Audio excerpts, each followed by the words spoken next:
The Philadelphia Eagles just won their second Super Bowl in 8 seasons. Their division rival Dallas Cowboys finished 7-10, missing the playoffs entirely.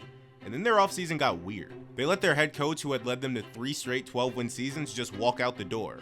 Did okay in the NFL draft, but then they had a standoff with their best player on the team, which ultimately led them to trading him 1 week before the NFL season started. The Cowboys are weird. The Eagles are crazy.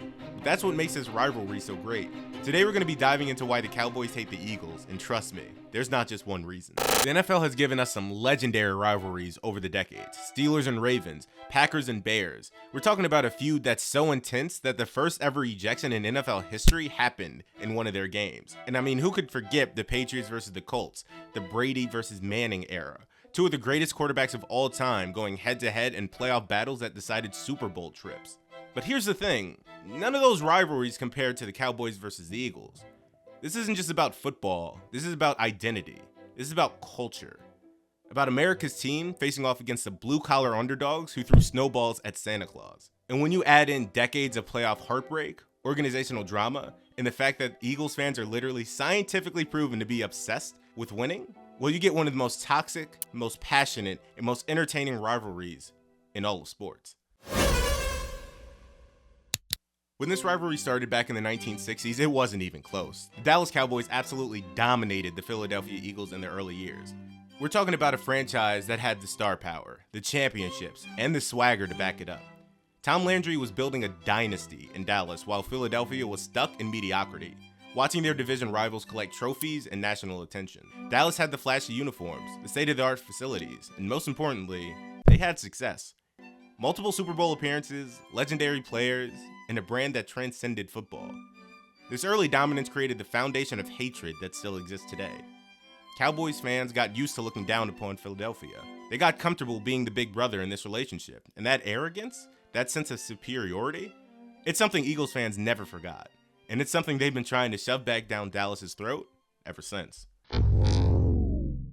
The 1980s brought us more than just cocaine, Thriller, and Knight Rider. It also brought us the turn of the tides with the Cowboys versus the Eagles rivalry. Philadelphia began fighting back under head coach Buddy Ryan, and they didn't just want to beat the Cowboys, they wanted to hurt them. The 1980 NFC Championship game was the first real shot across the bow. The Eagles beat Dallas 20-7 to advance to their first Super Bowl, and they did it by forcing the Cowboys to wear their cursed blue jerseys at home. Philadelphia fans were convinced they had supernatural help. And honestly, watching Dallas crumble in those blue uniforms, it was hard to argue. But it was really Buddy Ryan who poured gasoline on this fire. Ryan didn't just dislike the Cowboys, he despised everything they represented. The glitz, the glamour, it was all nonsense. He wanted his Eagles to be the anti-Cowboys, and he succeeded. The infamous Bounty Bowl games of 1989 epitomized this era. Ryan allegedly put bounties on Cowboys players, turning football games into something closer to street fights. When Jimmy Johnson arrived in Dallas, the 2 coaches went at each other with a venom that was uncomfortable to watch. Jimmy Johnson called Ryan's teams dirty. Ryan called Johnson's teams soft. And it was a spectacle to watch. This was the 1980s Cowboys versus Eagles rivalry in a nutshell. Personal, petty, and absolutely brutal.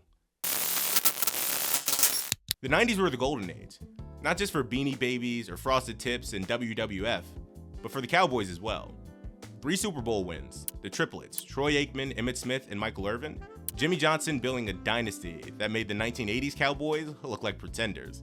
Dallas was back on top, and they made sure everyone knew, especially Philadelphia. For Eagles fans, the 1990s were torture. They had to just watch their most hated rival not just succeed, but dominate the NFL. The Cowboys weren't just beating Philadelphia, they were beating everybody. They were doing it with style, swagger, and an arrogance that made Eagles fans sick to their stomach. But everything changed in 1999. October 10th, 1999, Michael Irvin goes down with what would be a career-ending neck injury. And what do Eagles fans do? They cheer.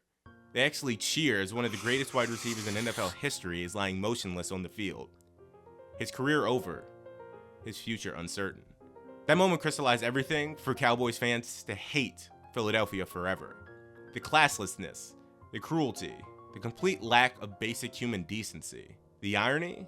Irvin's injury marked the end of Dallas's dominance and the beginning of Philadelphia's rise. Then the 2000s hit, and the tables turned completely. The Cowboys took a nosedive that they're still trying to recover from today. Jerry Jones started making questionable decisions, cycling through coaches, and turning what was a model franchise into a soap opera. Meanwhile, the Eagles were building something special under Andy Reid and Donovan McNabb. This was Philadelphia's decade.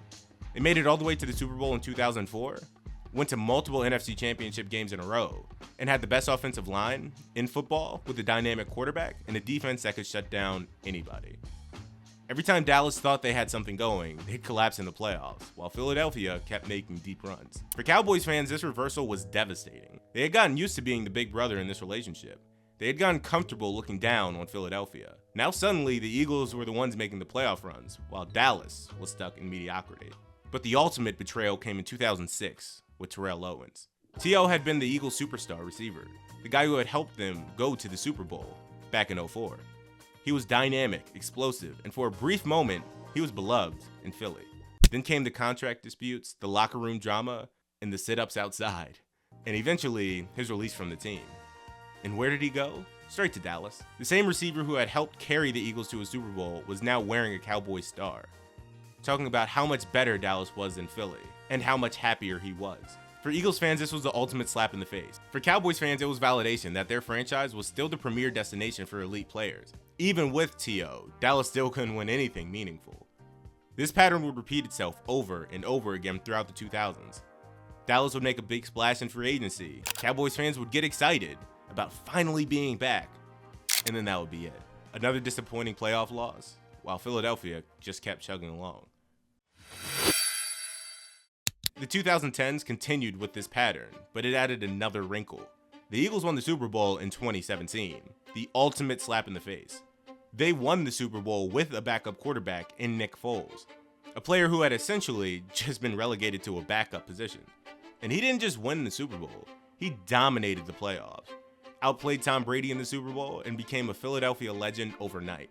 It was one thing to lose to a great Eagles team with elite talent. It was another thing entirely to watch Philadelphia win a championship with a backup quarterback. The 2020s have been pure domination by Philly. 2 Super Bowl appearances, 1 championship. A well-run organization that makes smart decisions in the draft, free agency, and coaching hires. A team that maximizes its talent and consistently overachieves when it matters most. Meanwhile, Dallas had 3 straight 12-win seasons and couldn't even make it out of the second round of the playoffs. 3 straight years of watching Philadelphia succeed while they failed. The 2021 season was particularly painful. Cowboys won 12 games, and they lost to San Francisco in the wildcard round. 2022, they lost again to San Francisco, this time in the divisional. And in that 2022 season, the Eagles made it all the way to the Super Bowl. And so in 2023, Dallas felt like this was their time. They won another 12 games for a 3rd straight year, but they got blown out by the Packers at home.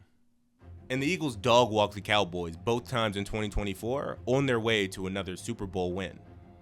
And that really got Cowboys fans upset. And this is what the rivalry has become in 2024. Pure jealousy and resentment. Cowboys fans watching the Eagles make smart free agency moves, while Jerry Jones talks about being all in and then doing nothing. The Eagles are well run. They have a clear organizational philosophy. They make smart decisions and they execute when it matters the most. The Cowboys are impulsive, stubborn, and constantly trying to relive their 1990s glory days. And until that changes, until the Cowboys figure out how to build a championship caliber team instead of just talking about it, this hatred is only going to get worse. Because at the end of the day, Cowboys fans don't just hate the Eagles because they're rivals. They hate them because they're better. And everyone knows it.